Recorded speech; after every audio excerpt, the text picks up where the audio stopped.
Hello friends, आप सभी का स्वागत है टेक्निकल कोड यूट्यूब चैनल पे। तो अब हम बात करेंगे पैराग्राफ के बारे में। ठीक है, पैराग्राफ हम HTML5 के अंदर कैसे लिखते हैं। हालांकि मैं इसके बारे में ऑलरेडी बता चुका हूँ, तो मैं एक बार अच्छे से एक डिटेल थोड़ा सा डिटेल में आपको समझा देता हूँ। ठीक है, और भी एक दो टैग के बारे में हम बात करेंगे। ठीक है, तो पैराग्राफ के लिए हम कौन सा टैग यूज़ करते हैं? पी टैग यूज़ करते हैं। ठीक है, तो अभी मैंने लेस देन लिखा, पी लिखा और इसको क्लोज कर दिया, तो ये ओपनिंग टैग और क्लोजिंग टैग दोनों आ गया। ठीक है, और यहाँ पे आपको जो भी कंटेंट है उसे लिख देना है। मैं यहाँ पर कुछ कंटेंट लिख देता हूँ। ये देखिए, मैंने ऑलरेडी लिख दिया।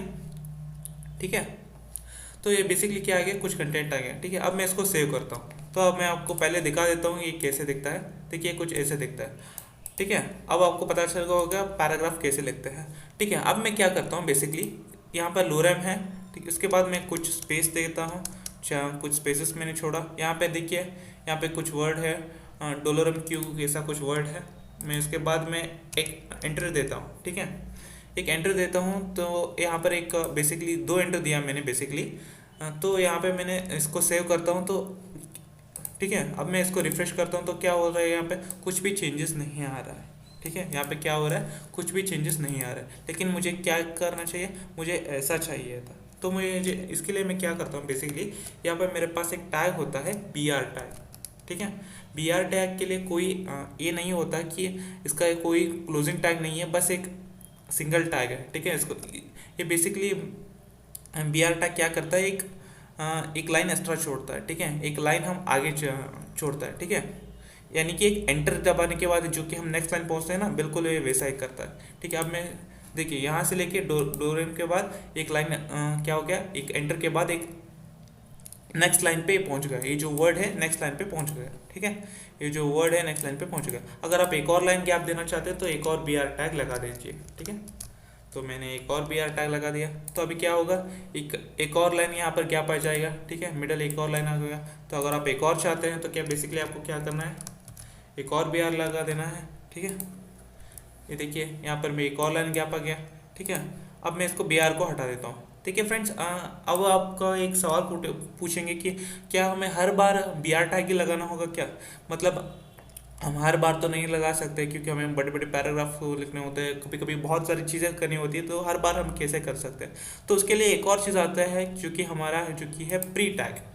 ठीक है, प्री टैग के लिए आप जहाँ पर आप पैराग्राफ लिखे हैं वहाँ पर प्री कर दीजिएगा बस। ठीक है, प्री टैग के यानी क्या करता है बेसिकली, आपका जो कुछ भी आपने ऐसा वैसा लिखा है वो एज इट इज़, ठीक है, वो एज इट इज़ ब्राउज़र पे कर देगा। ठीक है, एज इट इज़ शो कर देगा। ठीक है, यहाँ पे मैं रिफ्रेश करता हूँ। यहाँ पे देखिए, यहाँ पे बेसिकली ये जो स्पेस है, यहाँ पर भी स्पेस है लोरेम के बाद। ठीक है, यहाँ पर जो डोलोरेम के बाद एक क्या एक बेसिकली ये है। ठीक है, एक बेसिकली ये गैप है, यहाँ पर भी गैप है। ठीक है, और यहाँ पर गैप इसलिए दिखा रहा है क्योंकि हमने यहाँ पर भी गैप छोड़ा है। ठीक है, मैं इसको थोड़ा सा हटा के दिखा देता हूँ। देखो, मैंने यहाँ पे पूरा पैराग्राफ इस तरह से कर दिया। ठीक है, अब मैं इसको सेव करता हूँ। अब मैं इसको देखिए, ये पूरा पैराग्राफ इसको हो गया। देखिए, ये बेसिकली ये एक ही लाइन पे आ रहा है कि नहीं? आप चाहो तो इसको थोड़ा सा नेक्स्ट लाइन पे भी कर सकते हो, लेकिन यहाँ पे आपको थोड़ा सा चेंज करना होगा। समझ लीजिएगा, मैं यहाँ पर के इसके बाद में एक एंटर दबाता हूँ, यहाँ पर के बाद एक एंटर दबाता हूँ। ये सब कुछ आप पे डिपेंड करता है कि आप पैराग्राफ किस तरह से लिखते हैं। ठीक है, अब मैं सेव करता हूँ। अब देखिए क्या होता है। देखिए, कुछ इस तरह से आ गया। ठीक है, अब जैसे मन चाहे इसको यहाँ से लेके यहाँ तक आपको लगाना है, तो आपको यहाँ पे इसको रिमूव करके कुछ इस तरह से लगाना होगा। ठीक है,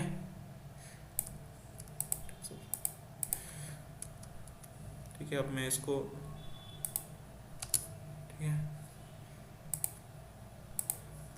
है कुछ इस तरह से लगा देता हूँ मैं। तो अब क्या होगा बेसिकली, कुछ इस तरह से आ जाएगा। ठीक है, अब जैसे मन चाहे आप वैसा कर सकते हैं। ठीक है, तो अब आपको समझ आ चुका को। हालांकि यहाँ पे देख सकते हैं कुछ टेक्स्ट आपको जो पैराग्राफ में आता था और यहाँ पे प्री पेज जो टेक्स्ट आ रहा है वो बेसिकली चेंज आ रहा है कि नहीं, ताकि ये समझ सके जो हम ताकि हम समझ सके ये जो हमने यहाँ पे टैग यूज़ किया है वो प्री टैग यूज़ किया है।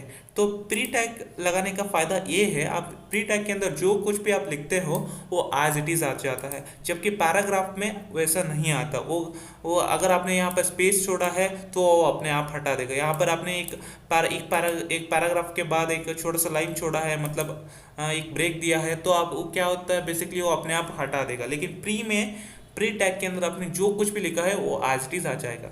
लेकिन अब सवाल उठता है कि हम प्री टैग कहाँ पे इस्तेमाल करते हैं बेसिकली।